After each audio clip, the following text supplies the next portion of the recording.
Example 9. We're going to evaluate the integral from 0 to 1 of x divided by x squared minus 4 dx.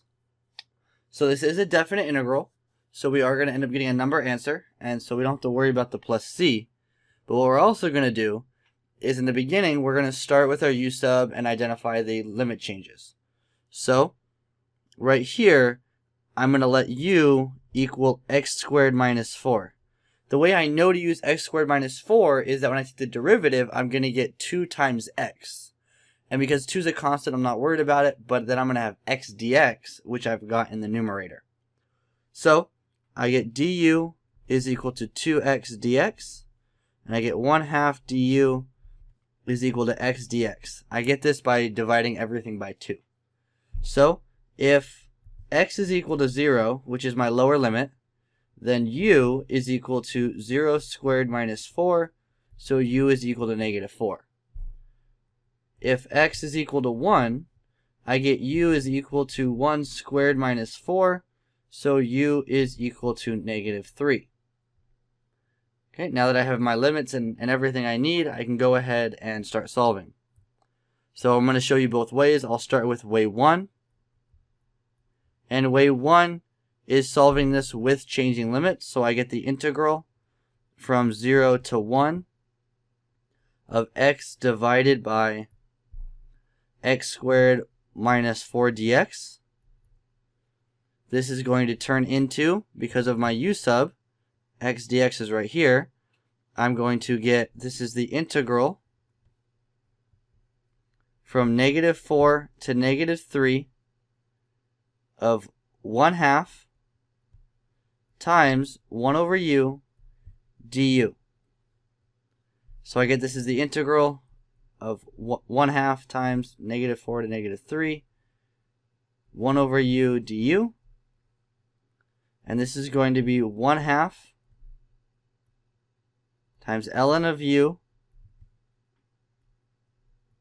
from negative 4 to negative 3. And what's very important is that if you forget the absolute value, this will not work. Because if you forget the absolute value, then if you plug in negative 4, ln of a negative number is undefined.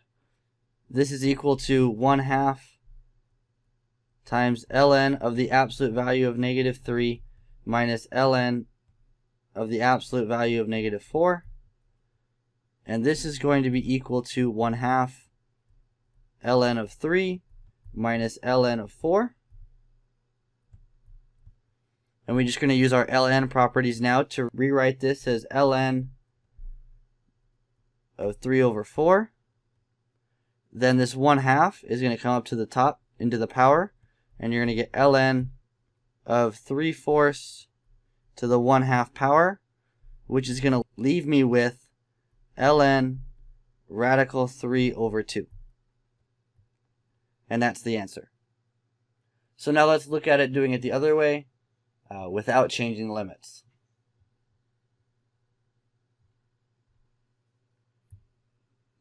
So this is way 2.